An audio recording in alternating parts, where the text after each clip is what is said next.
Evening, ladies and gentlemen. I am Phil Shields Robinson, majoring in criminal justice, and I'm the Vice President of the First Ladies Club Incorporated.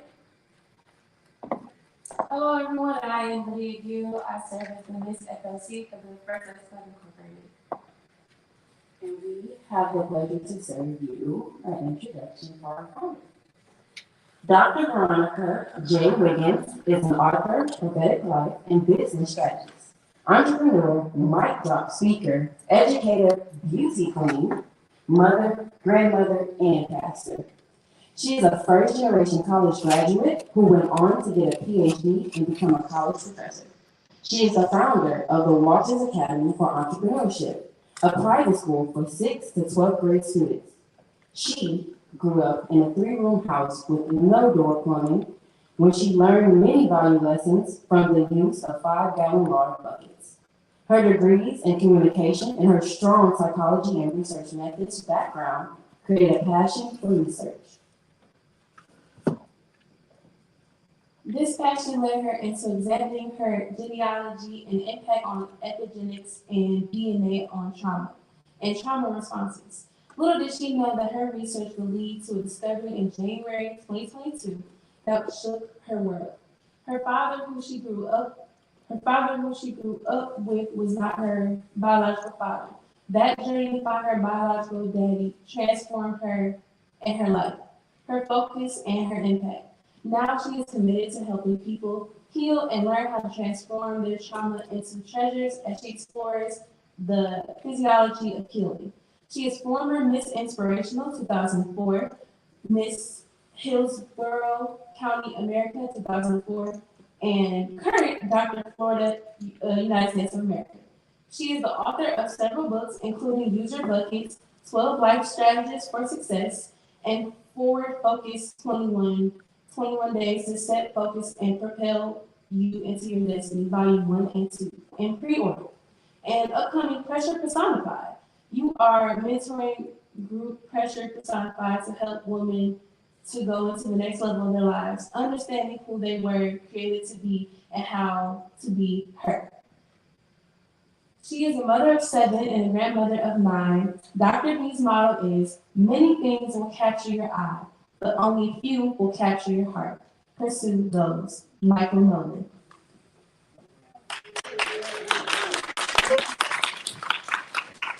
So, with that being said, we would love to introduce you to Dr. Veronica J. Wiggins.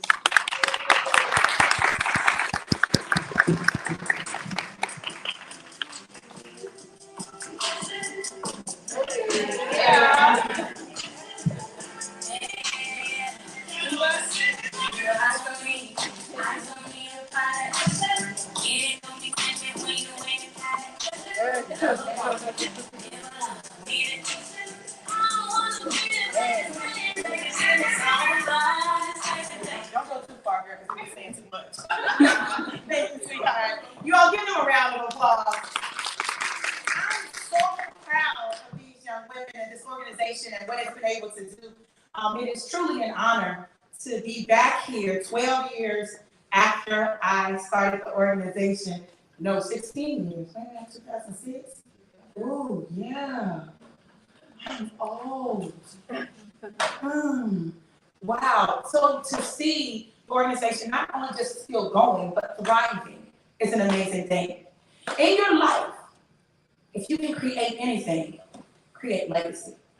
See, legacy is the thing that will last when you are gone. It is the thing that will have people saying your name who you've never even met. It's so amazing to me to hear you all talk to me like you guys know me, like I don't know for real. Who are you? But you know me because of the imprint and the impact that I had. And I don't say it to be braggadocious, I say it because it should be all of our mission to leave a legacy and to make an impact. So look, I said when I came, I wanted to talk about pressure personified.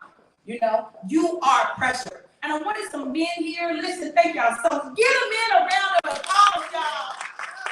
They don't move the table, and they don't carry the water, and they are your big men, okay?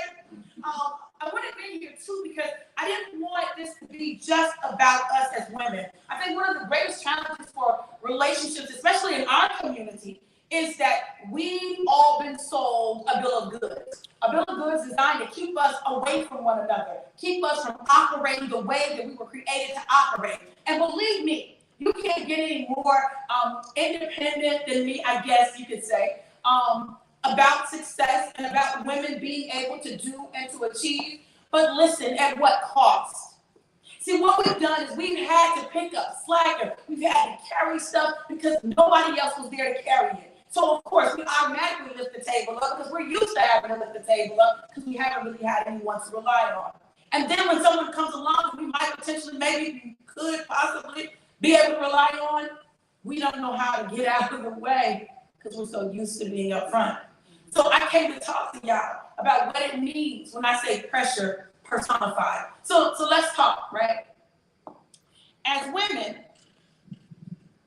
let me take this out. As women, especially Black women, we're told to be strong. Supposed to be strong. The myth of the strong Black woman. We think we're supposed to be superwoman. We're supposed to be able to do it all, carry it all, make it all happen. And it's not a reality. Well, it is a reality. But it's not the reality that we really want. I don't know about you, but I am 56 years old and I had to carry a lot of weight during that time. I've had to, thank you, I've had to be mama and daddy as a single parent. I've had to weather storms. I've had to endure attacks, being lied on, mistreated, going through abuse. I was actually in an abusive marriage while I was here at TSU.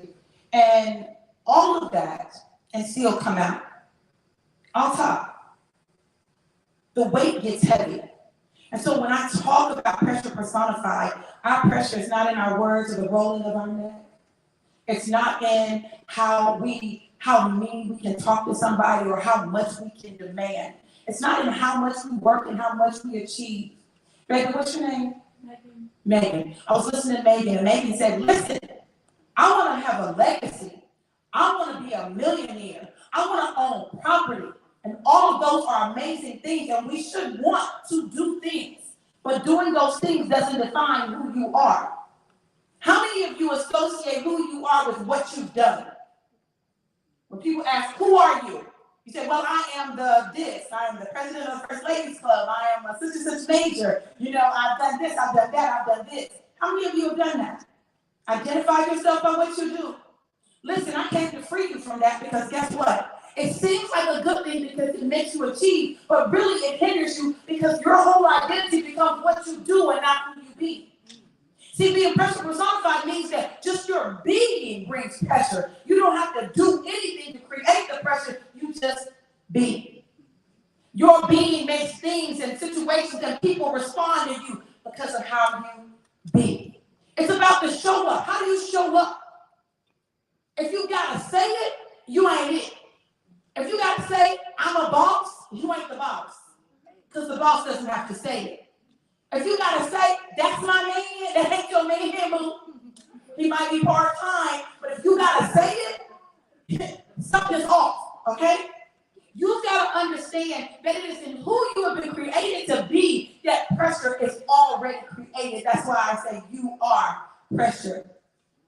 When you were created, before you were formed in your mother's womb, God already had a destiny in store for you. He knew that this day would come, that you would be right here. I would be talking to you. All of us would be here. You knew who would be here and who wouldn't be here. And he orchestrated, he ordained it. It was already preset.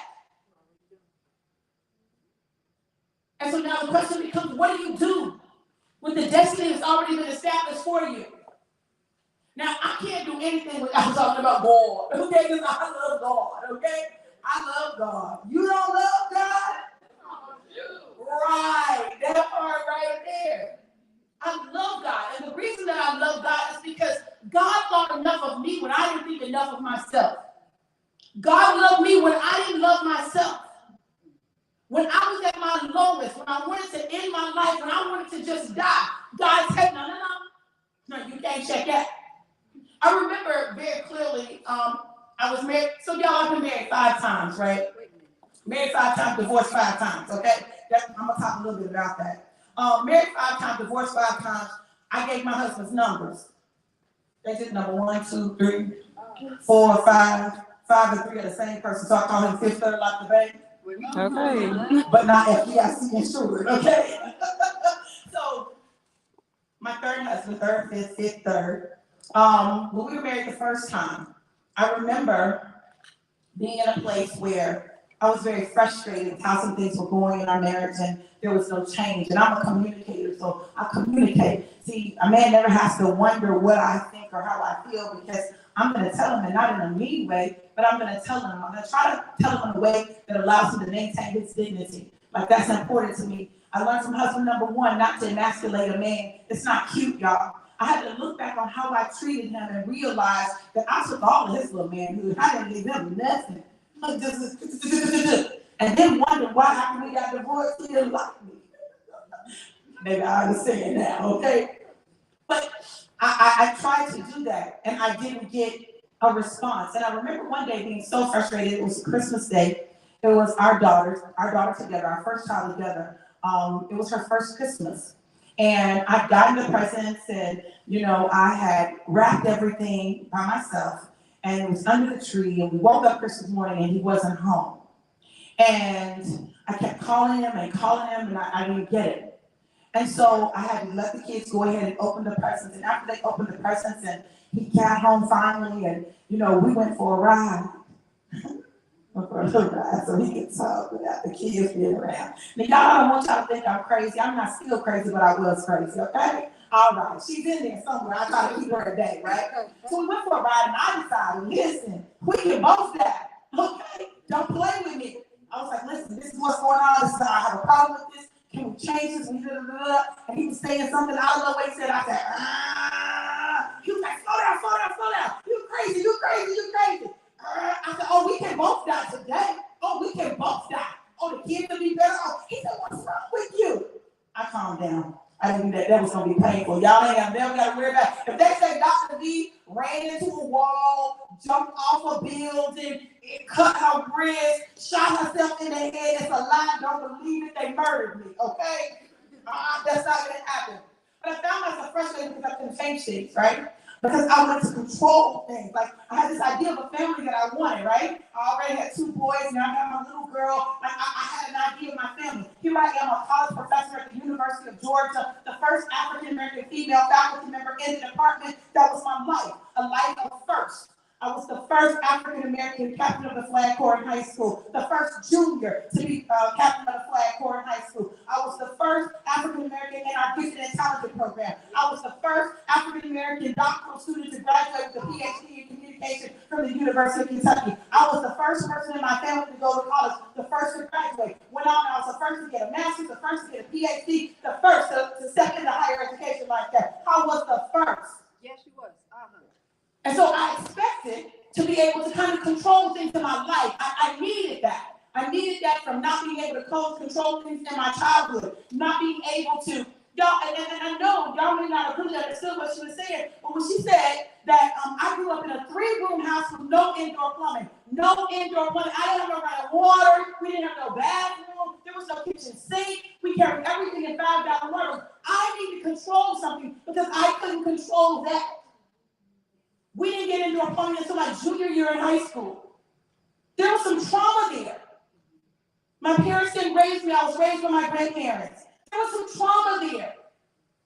I was trying to figure out why I couldn't do anything right for my daddy. There was some trauma there. Why my mother raised my other siblings but didn't raise me. There was some trauma there. And so my control began in a way that I kind of managed that.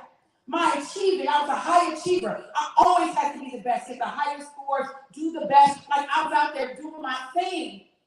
The only black in most of my classes, representing for the culture. But the culture wasn't claiming me. They didn't claim me. They said, you're not black enough. So all of these things led to me desiring to control the world around me, to achieve as a part of my identity. I thought, maybe if I get good grades, maybe if I excel at this, maybe if I win these speaking contests. I was always winning the speaking contest, but I always talk now. Listen, from the time I said my first word, honey, I was talking, right? And my first word wasn't mama, dad. No, my first word was granddaddy. Who says granddaddy as their first word? me, okay? Because they challenged me. They're like, I bet you won't say granddaddy. I bet you won't say granddaddy. And I looked at them in a typical Dr. V way. I looked at them, looked back, looked at my granddaddy outside. I said, granddaddy. She said, oh, she said granddaddy. That's been my life. From that moment, I knew that I was supposed to be talking. So I wanted to control the world around me as a way of having some semblance of order in my life. I felt like if I controlled it, then I could navigate it, right? When you don't control something, then you feel like you're out of sorts. At least I did. It was my coping mechanism. Well, what I know now is it's really a saboteur because in my adult life, it meant that I tried to control people. I wanted to control people. I wanted to control my environment, what was going on around me. And I couldn't always do that. So I couldn't control him. I couldn't get him to stop drinking. That was a big thing for me because there was lots of different things that happened. You know, he stayed out all night, drive home drunk, fall asleep in the car, like all kinds of things that happened. And I did not want to lose him, and I didn't want him to end up hurting someone else, but I couldn't control it. So you know what I could control? What? Me. So I made a decision that day that when they went down to his family's house for Christmas to spend time with them, that I wasn't going. And I made a decision that day that I was just going to die. I was just going to die. Okay? So I took 2 bottles of pills. I was suffering from depression. I took 2 bottles of pills. I took a bottle of Prozac and a bottle of Effexor. 2 bottles. 2 bottles, y'all. 4 bottles of pills. Took 2 bottles. Chased it with some kind of beer.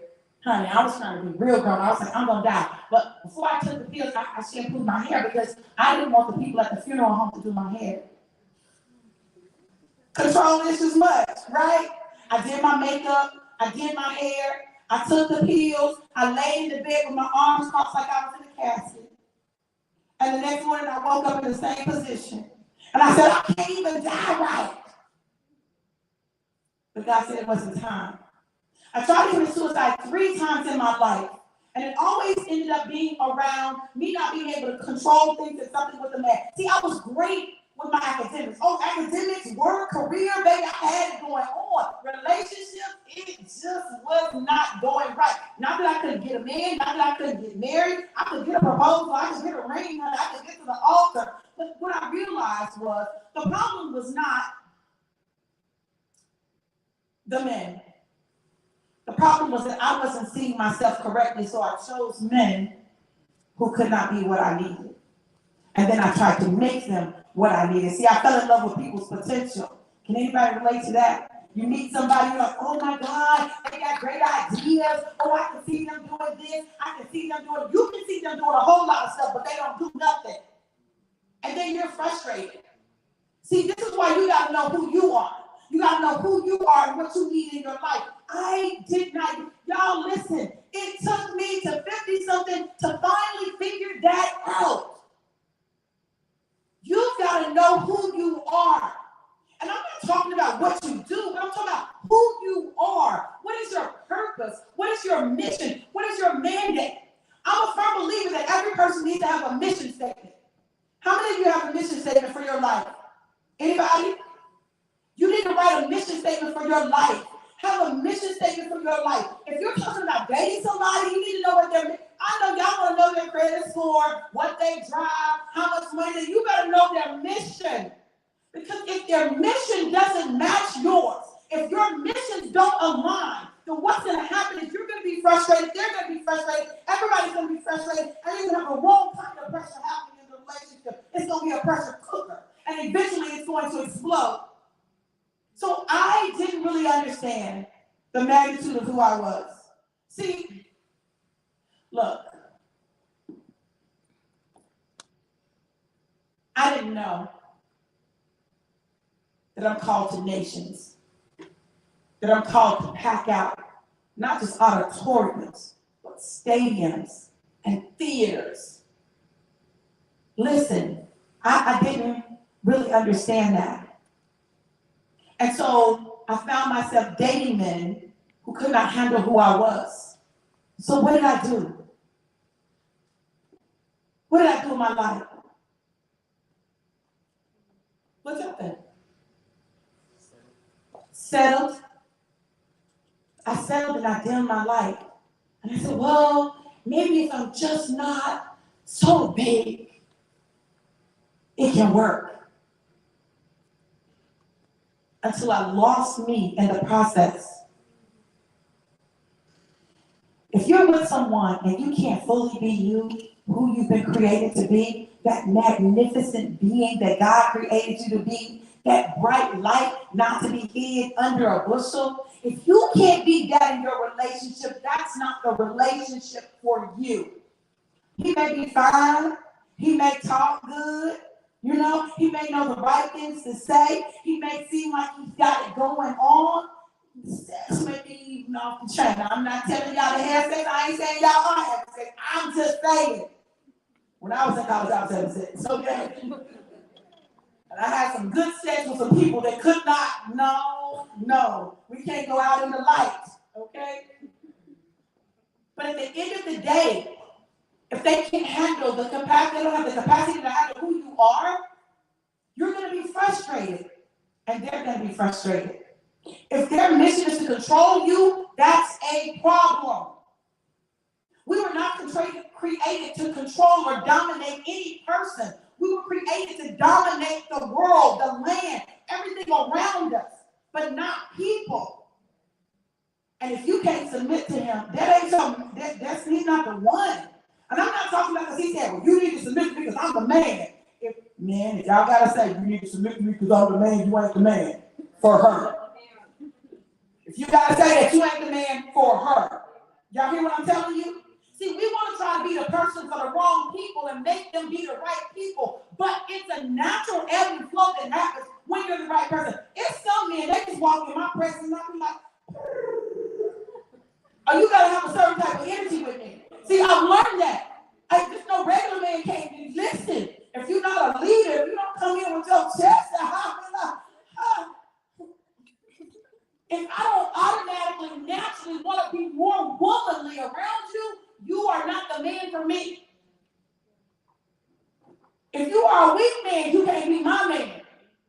If you can't make decisions, I know if you can't make a decision about where to go eat, you can't leave me. I don't know where you want to eat. Maybe no, you pick. I'm tired. I don't want to pick. Well, I don't know. What do you want? I want you to make a decision. I'm good. Like whatever you decide, I'm good with it. But I don't know what you like. If you don't know what I like, that's a different conversation. But I'm just saying, you all, there's a natural thing that happens when you are around alpha men. Alpha men, and listen, I'm not talking about these fake alpha men that tell you I'm an alpha man. You wouldn't start no alpha man if you had to tell me you are alpha. And I'm not talking about the fraternity. But a real alpha man, his presence speaks volumes. He didn't have to say anything. All he has to do is show up. And you just be like, you get the tilt in your head and stuff, that your eyelashes. And I'm not talking about a man that feels like he has to dominate you, but I'm talking about a man that understands who he is and what he is supposed to be in your life. I'm blessed to have a lot of alpha men in my life who are not my man, and I'm clear that they're not my man for a number of different reasons, depending on the person. But God placed them in my life to remind me that these men exist. Now, that was not mine, but they exist. And they do things like pray for me. They cover me when I'm out speaking. You know, they'll be honest with me, give me honest feedback. They're my brothers. Like, they take care of me.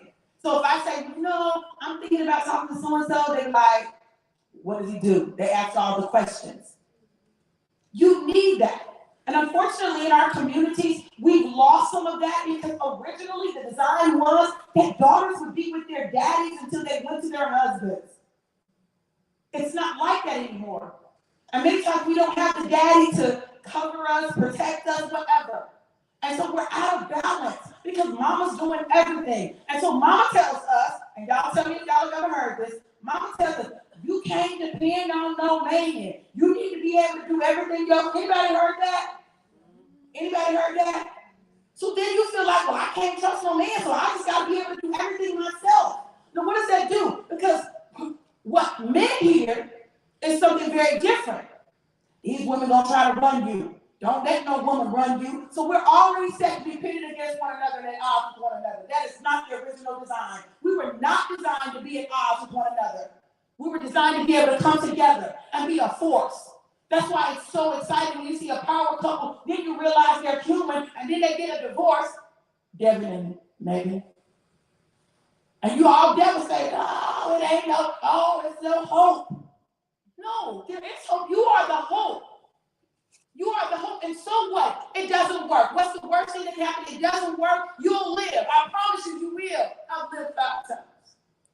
I'm like a cat. I think I might have 9 lives, but I don't want 9 husbands. I'm done. This next one is it. Okay? So I'm willing to wait. And that's a part of being pressure personified. Being that pressure, you got to be willing to wait.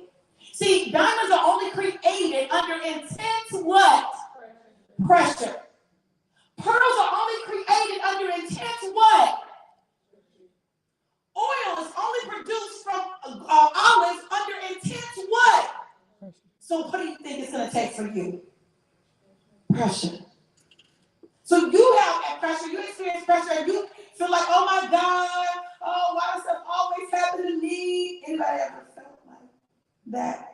Like you the one that everything happens to bad, and every time you talk about something bad happening to you, and why it always got to happen to you, why can't it happen to somebody else? Listen, this is what I learned. This is what God taught me. He said, listen, I need you to understand something. I'm not picking on you, I picked you. I'm not picking on you, I picked you. See, Job was not being picked on by God, but God picked him. The enemy didn't pick him. Satan didn't pick him. God said, what you doing? Oh, I'm walking to and fro, seeking whom I may devour. He said, have you considered my servant Job? Now, Job was minding his own business, serving God. It's like, I'm doing all the right stuff. I'm serving God. I'm praying. I'm being the man that I'm supposed to be. And all of a sudden, God wants to send my name out his mouth to Satan for him to come mess with me. Now I done lost my kids, my cattle, my horses. I got boys with my wife talking about you just need to curse God. And God, everybody's coming, my friends are talking about what did you do? I know you did something. He did do something. He was a man after God's heart, and God picked him. Don't be mad when you get picked. God only picks those that he knows can pass the test. Anytime you encounter any kind of challenge, any kind of obstacle, know that God already said that you're going to overcome that. You got everything in you to overcome it. You just got to be creative in overcoming it. Our challenge is we get so caught up in being the victim that we don't understand that when the pressure is applied to us, that it's designed to make us stronger, to see what's already in us that we can't see, that we only can see when there's some pressure applied.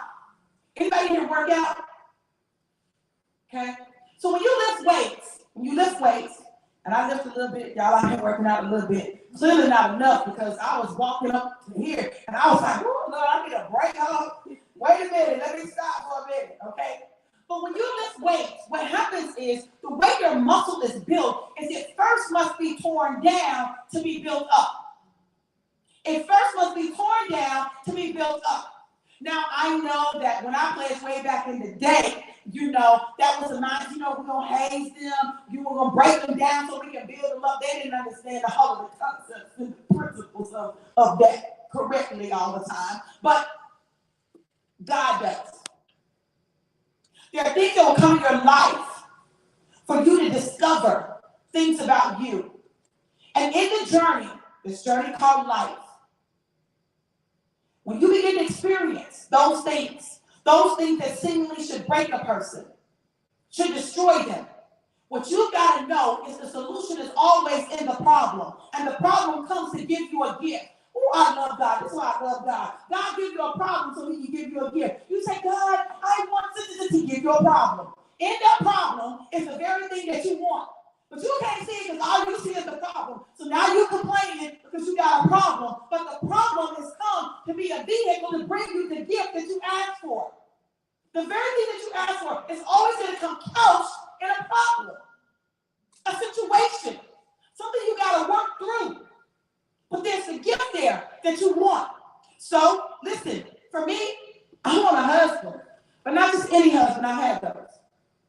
I want a husband who can really understand me, who can embrace all of who I am, all of my loudness, because I'm loud, I am, all of my flamboyance, because I'm flamboyant, all of my girliness, all of my drive, all of my ambition, my anointing. Not every vessel can handle this anointing. I want a husband. So God said, okay, you want a husband, but you want the one, right? And I was like, yeah, God. Like, why you can't just bring him? Where's he at? Just point me in the right direction. He said, no, but you don't get in the way.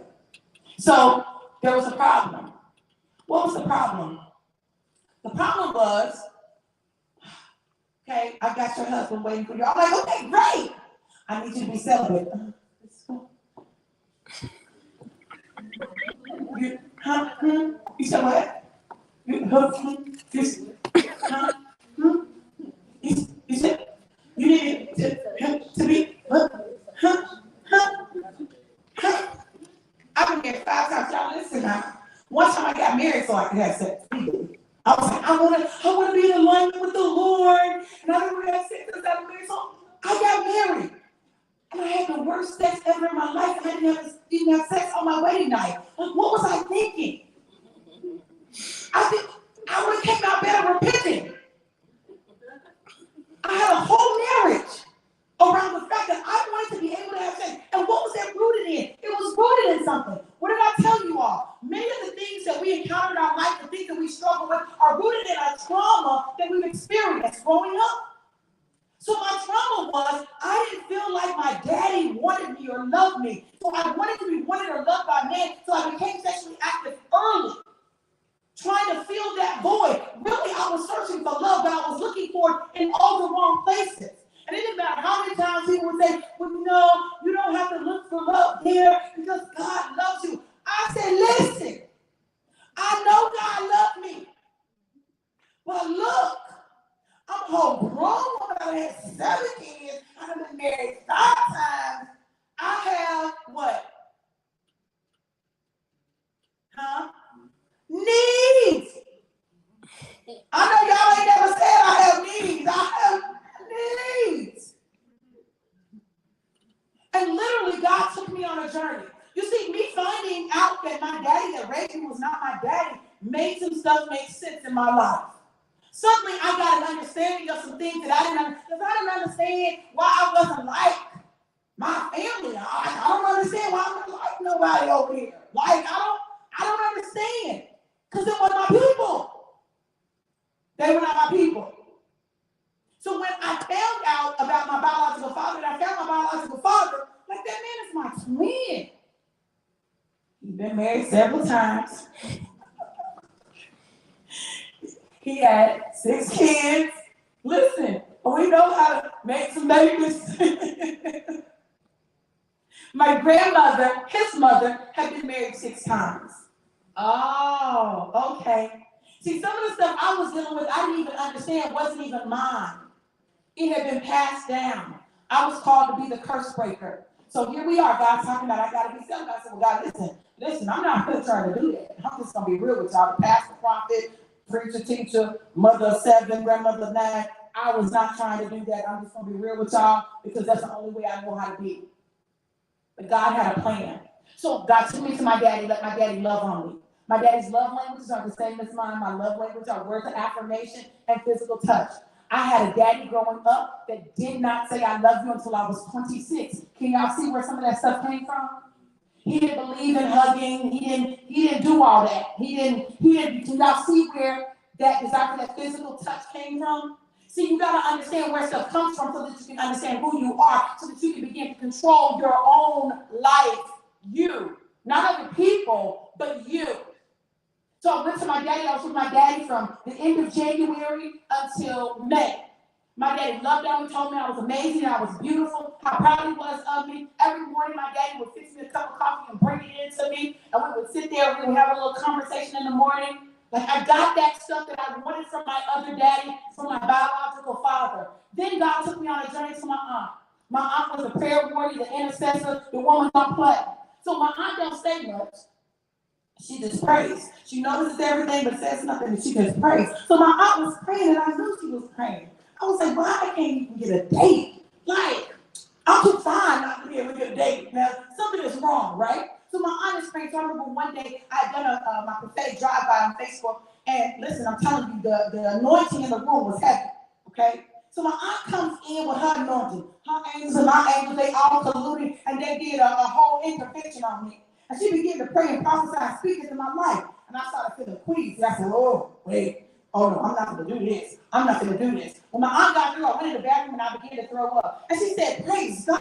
Thank you, Jesus. I said, lady, this ain't cute. I don't like throwing up. But I had to purge. I literally finished purging, got up, walked out the door, and I said, I'm celibate. I didn't ask for it, but I got it. Why? Because God had been healing me in my broken places so that I no longer needed to use sex to feel something that it could never feel. Because what I really needed, I could only get from God. Only get it from Him. And I'm telling y'all this, and I'm being very transparent with you because lots of people won't. Lots of people will act like, oh, they ain't doing that. That's why y'all get so shocked when these pastors get outed because they was having sex with people and stuff. And you're like, oh my God, the pastor was having sex. The same reason you was having sex. They had what? Needs. But I got to the point where I needed God more than I needed sex. I got to the point where I needed God more than I needed a husband. I got to the point where I needed God more than I needed a job. I got to the point where I needed God more than I needed anything in my life.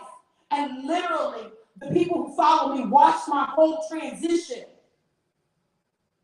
Because I would tell them, listen, I'm not going to be lying to y'all, acting like, oh, sure.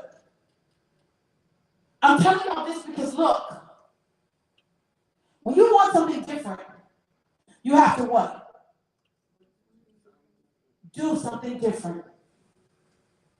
And that meant that my focus had to be shifted. See, now I understand my value. I'm more valuable than just how good the sex is. I'm more valuable than just what I can accomplish and what I can achieve. I'm more valuable than just how cute I am or how shapely I am. I'm more valuable than that. My value is not in those things. Those things are additives. They're added on top of what my true value is. My true value is how much I love God. My true value is who He created me to be. That's where your value lies.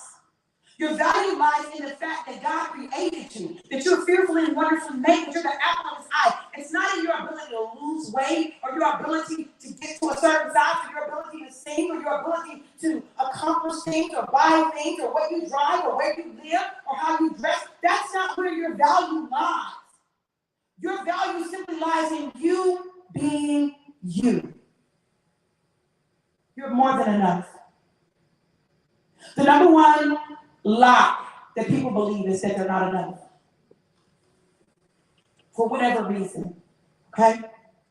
And so, in the back of your mind, no matter how much you accomplish, no matter how great your grades, no matter how much you do, no matter how it looks like you're successful, in the back of your mind, you're hearing, you're not enough. You need to do more. You can be better. Oh, look at that bump on your face. Oh, no, you're not pretty for real. We got to understand that our value, male and female, does not lie in these external things that the world tries to convince you that it lies in. So where does it lie? In who you be. And your ability to be comfortable with who you be. I'm not everybody's cup of tea or everybody's cup of coffee, but listen. There are people who love me. I've learned that you either love me or you hate me. It ain't no middle ground. I'm talking about when people hate me, they hate me. I'm talking about they hate me for real. People always say, oh, nobody can hate you. I said, yes, they can. And yes, they do. You got to understand that when you know who you are, and you are steadfast and immovable in that, and your identity outside of your identity in God means nothing. My PhD don't mean nothing. See, that don't mean nothing. That don't mean it's cute. That's not my value. My value doesn't lie in the fact that I have that PhD. It's great that I have it. My value doesn't lie in the fact that I've written books. It's great that I have. My value lies in who God has made me to be. My God identity is what allows me to be successful. My God identity is what allows me to go through hell and high water and still come out on top. To be confident in who I am. Like, who tells people, oh yeah, I've been married, now listen, let me tell y'all something. Can I tell y'all something? Can I tell y'all something? Okay, so I was on Facebook dating, right? You know how you have to create your little online profile, right? So my profile says, you know, whatever. I've been married 5 times. I got 7 kids. Like, most people would be like, you've been married what? 5 times. What's wrong with you? But I said, I've been married 5 times, and I've had the opportunity to learn a lot of lessons. So people will be like, can I be number 6? Like, for real? I said, okay, you clearly are not the one, because the one would never want to be number 6, because he understands that he's the one. See, all these other ones don't even matter. See, the one understands that he ain't gonna never say, I want to be number nothing other than 1, because he is the one. How can I say that so confidently? Because I know who I am in God. And I take everything that I experienced in my life and I learn from it. And not only do I learn from it, I try to share the lessons that I learned with somebody else so they don't have to go through what I went through. You know what my mission is in telling people, you all, that I've been married 5 times and divorced 5 times, that you will understand what you need to do to be married once for the rest of your life. I want you to be able to experience that. It's not a myth, it's not something that cannot happen, but it requires you to have an understanding of who you are and what it's going to take. Now, if we're pressure personified, men, you're pressure applied. See, we come into a man's life to inspire him to be better. Now, where weakness is, we tell him what he needs to do. Well, you need to do this, and you know, if you just do this, you want me to do this for you, I'll do it. I'll do your resume. Anybody done some resumes for a man? Anybody done a resume for a man? Anybody? Anybody told him what he need to do? Oh, you need to take this class. You need to go over here. You need to do. Anybody done that? Can y'all be honest? Okay? Don't be ashamed. Okay? Because we kind of raised like that. We're kind of raised to tell people what to do, right? And sometimes men, because their mothers have told them what to do. Like, I'm looking for the woman to just tell me what to do. What I need to do. Oh, you want flowers? Okay, just tell me what you want. I'm just going to do that, right? So, but men, we come to inspire them. But men, that inspiration is so that you can do something. The power of being a woman is that our voice really matters in a man's life. And our voice can either make him feel like he can leap over a building in a single bound, or like he is nothing and less than gum on the ground and stepped on. The problem is, as Black women, too often we've used it wrongly. We've beaten men up with our tongues, and we've told them what they're not, and what they don't do, and what they can't do. We focus so much on the negative that they don't hear the positive. I came to tell you it's not the way. It's not the way. You will beat him down and then wonder why he's cheating on you with Becky with the good hair. Because Becky with the good hair don't beat him down. Becky with the good hair tells him how amazing he is, how wonderful he is. Becky with the good hair doesn't complain. And I'm not saying that you shouldn't have a desire for the man in your life to do more or be more, but I'm telling you, you can't make no man do nothing. What you can do is inspire him, motivate him. And the right man will want to do things and to have and to produce because of you. He'll be like, listen, oh no, I gotta set my game up because I want to make sure that I can give her the right ring. Not just a ring. Not so you can go buy your own ring. And be like, girl, look at my ring. Girl, you bought that.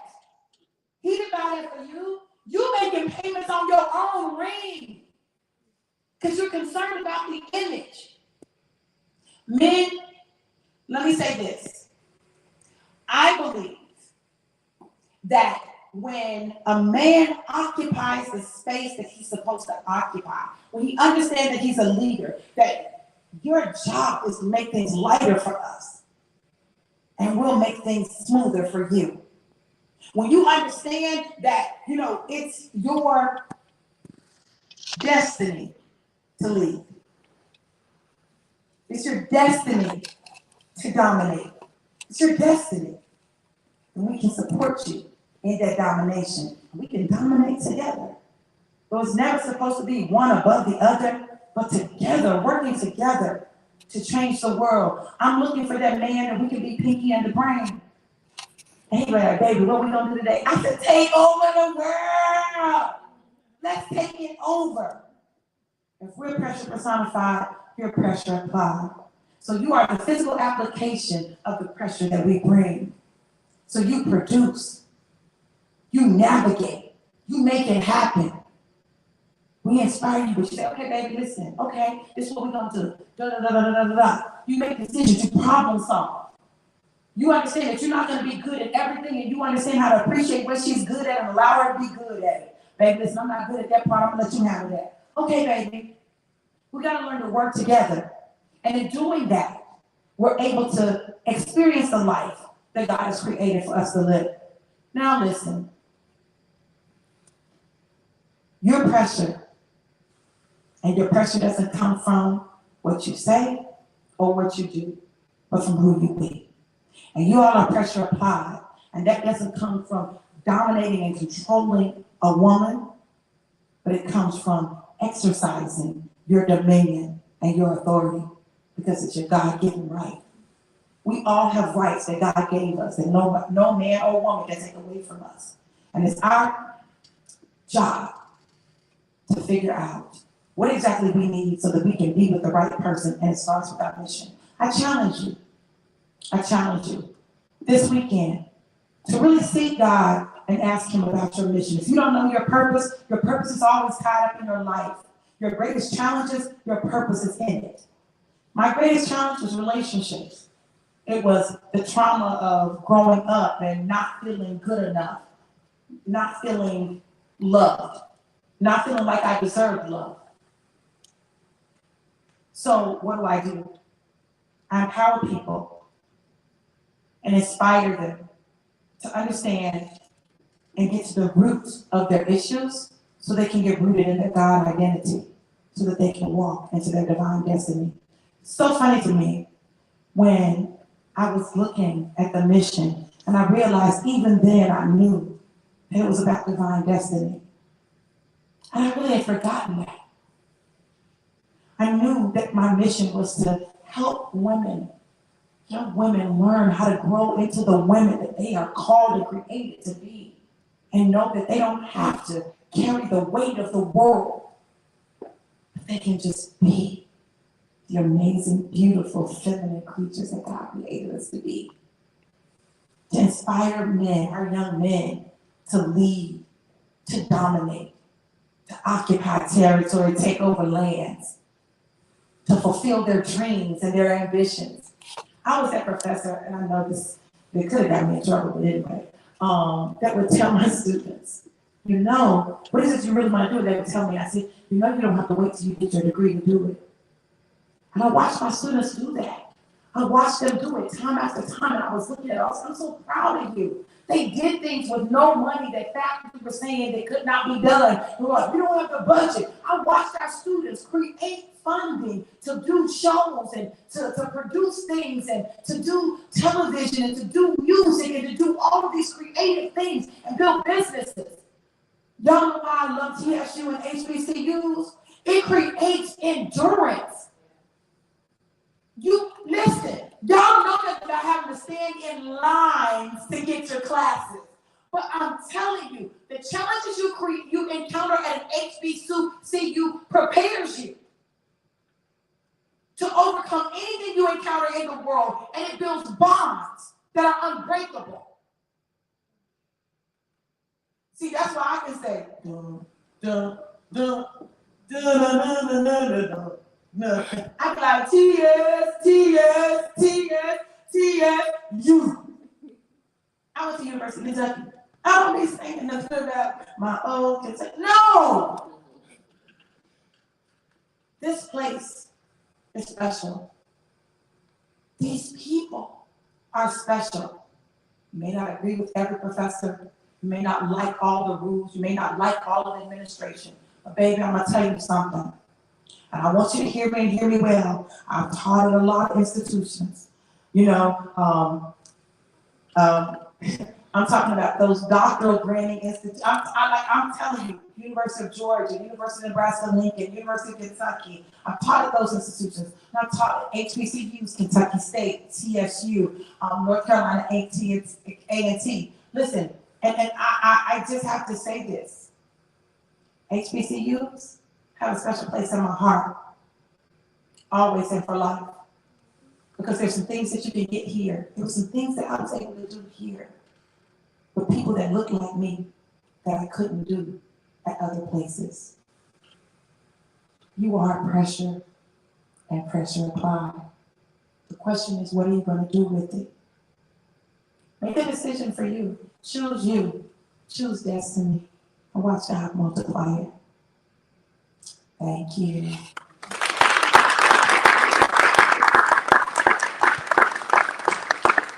Now, I want to give y'all a chance to ask me any questions that you want to ask me. Come on, baby.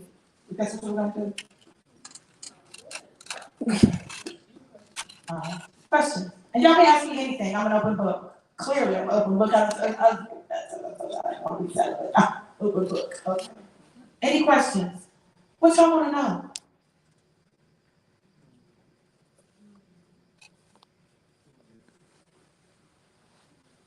Y'all don't got no questions? Huh? You thinking of one? Okay. All right. I'm listening. Comments. Any comments? Anything that stood out to you? What stood out to you about what I shared tonight? What stood out to you? Yes, ma'am.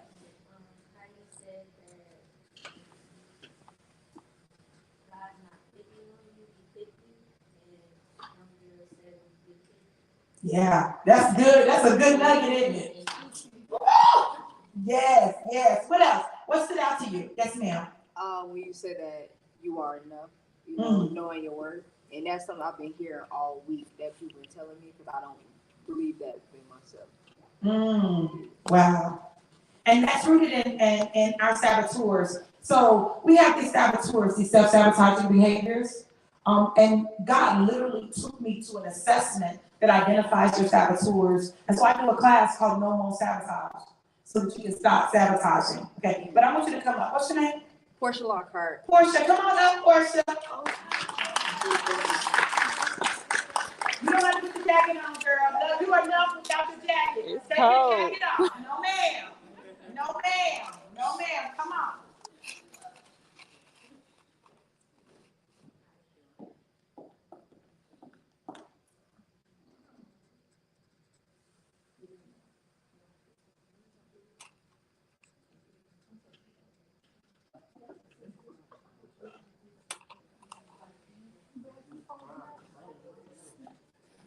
All right. What else stood out to you? Okay. What's the question? Where you like frustrated that Okay. So this is what I'm gonna say. Yes, I was frustrated, but I didn't stay in the frustration. Y'all, I'm that person. I just believe.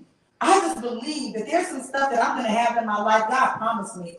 I mean, I'm gonna have a whole husband that's gonna love me the way I want to be loved. Now I know how I want to be loved. I'm gonna have a husband that's able to embrace all of who I am, and I'm willing to wait for that. I'm not settling, not no more. But my settling days are over. You should have caught me the last lifetime, because not this one. No, I'm not. So I try not to operate in a place of frustration because it's a negative emotion. So I find the positive, I find the solution. So for me, I look at it and I had 5 times to learn a whole lot of lessons. And most of the lessons that I learned were about me. And then people say, well, you know, you can make this one guy, Facebook day was like, you've been married 5 times, well, something must be wrong with you. Why are you in my inbox, sir? Why are you commenting? Why did you feel the need to do that? But I couldn't say that. God said, don't say nothing. I said, okay. All right, I had to be nice. All right. Any other, what else did you guys take away? What was your takeaway? What stood out to you? Yes, sir. I'll have to say that when you spoken to us guys, and we talking about that we are the Personified part that did stand out to us. Did I say that? You feel like that? You can feel that? Yeah. Y'all gonna make some young ladies very happy, okay? I love it, I love it, I love it. All right. Who else had their hand up? I did. Okay. One thing that stood out to me, I believe, is like you being able to be content with yourself. Yes. Because like that's what I mean, like with my stage in my life. Mm-hmm. To be content with myself. How old are you? I'm 22. You're 22. I'm 56. The fact that you're learning to be content with yourself now is huge. It's worth it too. It's worth it because I find myself not movable. I'm probably the most at peace with me that I've ever been. And most people wouldn't know it. People always thought, oh, she had it together. Da, da, da, da, da. I was a whole wreck on the inside. Okay? I had it together in areas. But my identity and my self-esteem was my achievement. That's why I achieved so much. I came in, I was about it.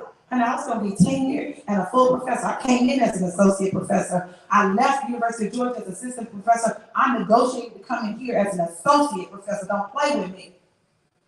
Negotiated my salary. I got more than they had planned on paying me. I always got more on salary. And I'll negotiate now. I'm going to negotiate. But I was one of the people when I went up for tenure who there was not even a question about when they tenured me. There was no question that I would be tenured and a full professor. That's how tight my stuff was. I'm about that business, okay? All right. Any other questions? What's that? Yes, ma'am. Okay, so I think one of my biggest problems is my faith base. And here you speak out of wisdom. It was like enlightening to me to hear you say like you prayed and your aunt prayed. A lot of people talk about like the Sierra's prayer, how she found her man, how like all these things and like everybody has a different prayer for themselves and what they speak upon in their life. My question to you is, how did you keep the faith? What did you pray, but like how did you maintain that relationship with God to get to where you are? So God is my daddy for real. Okay? So I like for real just talk to God. I know people say, Father God, I don't do that. Like I'm very real with God. When I'm pissed off with him, I'm pissed off with him. I tell him I'm pissed off with you right now and I don't want to do that.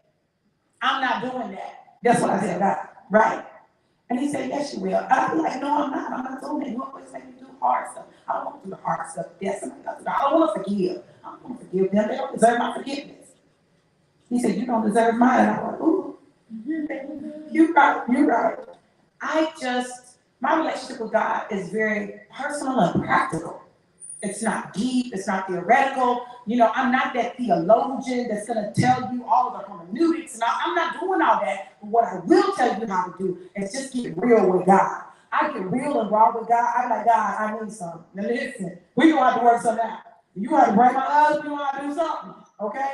And so he did something. He literally like suppressed my desire. Now this doesn't take away, because y'all don't be praying, God, take my desire away, because when you get a husband, you ain't gonna have no desire, okay? No, don't pray that. That's crazy. But he has suppressed it. Like, my love for him is more than that. You know? So I just get very real with God. I'm very honest with him. He knows me. He knows everything about me. So what is the point of lying to God? Like, it don't make no sense. So I just get real with God and I have real conversations with him. Like I had a whole thing for my trip. I was supposed to go to Tampa and then come to Nashville. Now it was 6.5 hours, 6 hours and 45 minutes to get to Tampa. And then it's 10 hours from Tampa to Nashville. Okay? God messed my whole plan up and he was like, you're going to go to Tampa. And I'm like, okay, so I'm trying to go to Tampa, but I can't go to Tampa. Like nothing is working for me. And I've learned that when nothing is working, there's a reason that nothing is working. And so then I'm like, well, God, you said go to Tampa. Like, I'm not understanding this. And then he just rerouted me. And I didn't have my dress. I didn't have my dress for my evening gown competition because the dress was in Tampa. I was going to connect with my people there. Listen, I came here and got a whole dress. And those of y'all that saw me in my dress or saw pictures of me in my dress, that dress was bad. I ain't going to tell you how much I paid for it, but that dress was bad. And I didn't pay no lot of money for it. So God worked it out. And I believe that God does that. So I trust him to work it out. Yeah. Does that answer your question? Yeah. Yeah, girl, be you, unapologetically. Sierra's prayer was Sierra's prayer, and it worked for Sierra. See, but that's our problem. We try to mimic every little thing, hoping that that is the thing that works for us. The thing that's going to work for you is the thing that God tells you to do. You want to know what God wants you to do? Ask Him. And pay attention and take notes. Okay? Who else got their hand up? Yes, ma'am. If you could go back in time and give yourself advice from your like hardest point in life, what would it be? Like what advice would you give yourself? Keep going. It's going to be okay. Just keep going. It's going to be okay. And when people ask me, if you could change anything in your life, what would you change? I would change absolutely nothing about my life. And I've gone through some really hard things. My senior year in high school, I got a full scholarship to the University of Kentucky. I got pregnant, had an abortion, lost my grandmother a few weeks after the abortion, and my 14-year-old brother drowned 6 weeks after my grandmother died. There's no way I should be here with my right mind. But I just kept going. Yeah. Keep going. It's gonna be all right. Anybody else? Somebody else? What did you take away? What did you take? Yes, sir. Okay, so I got a question. Okay. Pretty much, like, my question is, how do you get yourself out of those self-sabotaging habits? Ooh. So I got a whole class on that, right? So once you can identify what your saboteurs are, then you can start working to eliminate them. So, like, my family is here. I got some family here. So my sister Ebony is here. Ebony, raise your hand. My cousins Yashida and Carrie are here, right? And so Ebony and Yashida took my no more sabotage class, and they paid. They did what? Okay. Okay, I just wanted to make sure that was clear, right? Okay. And what we discovered was we had some saboteurs that were the exact same number. Avoider was 8.3 and our stickler was 6.1. All three of us had the same score on those two. What does that tell you? It's rooted in our family. It's rooted in our family, right? So normally saboteurs run in a family line, right? Until someone is the one that breaks it, right? And so what you have to do is you have to be aware of them, understand that they don't work for your good. Like high achiever is a saboteur. But how many of you all are high achievers? Like you're those people that you're a team, you're gonna get it done. But the problem with it is that your identity and your self-esteem is rooted in your achievement. So when you don't achieve, you feel how? Worthless, like nothing, because your identity is in your achievement. So you got to kill it, right? So when you start having those thoughts, like you got a B on an assignment, and you're like, well, and you want to go argue with the professor to get them points to get to an A, right? Or you got a 98, but you felt like you should have got 100. So you're going to argue for those 2 points. Where are the people that argue for the 2 points? Where are the 2 point people? Yeah. I want my 2 points. Is it still an A? It's still an A, right? So what is it in you that makes you feel like you have to get 100? Your desire to be perfect. So you become a stickler. Because if you're perfect, then maybe you'll be loved more. Maybe you'll be treated. Like, it's a whole thing that's rooted in our childhood. Because you felt like, I'm not enough. So I need 100. That proves I'm enough.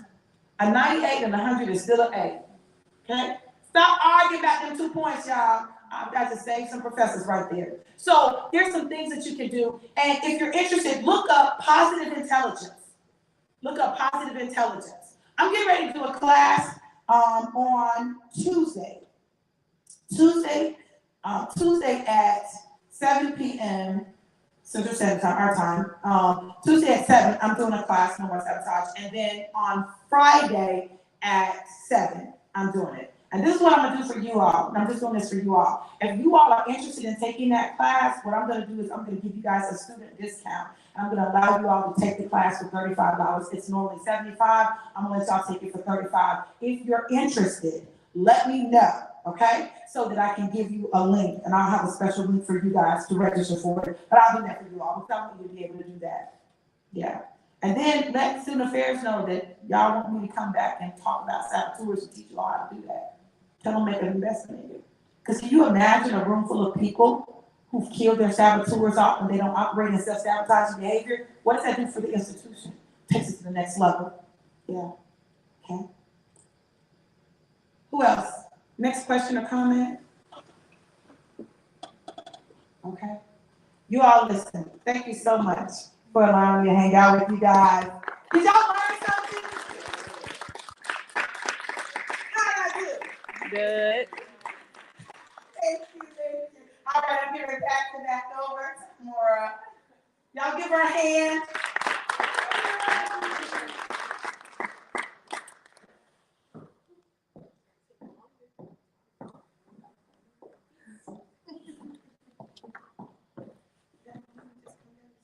Okay. Let's give it up one more time, y'all.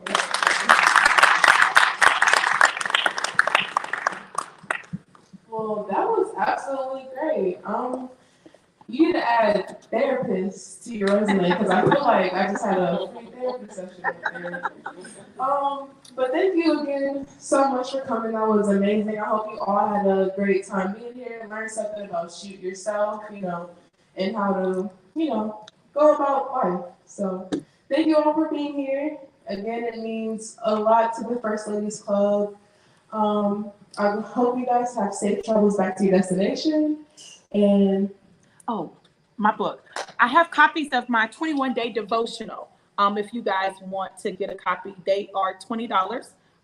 But you can get a copy. And if you want the ebook, I can also sell you the ebook for $5. So nice. And also, you guys need to follow her on Instagram. Her at is the real Dr. V official. So and yeah. TikTok. And TikTok, because the girl is active on TikTok, y'all. And yes, definitely follow her on TikTok. I love her TikTok. She does these TikToks called Prophetic Drive-By, and they are definitely worth it. But yeah, that concludes for this event tonight. Again, thank you guys so much. And you can catch the First Ladies out and about next weekend, Saturday at Jones Padea, 4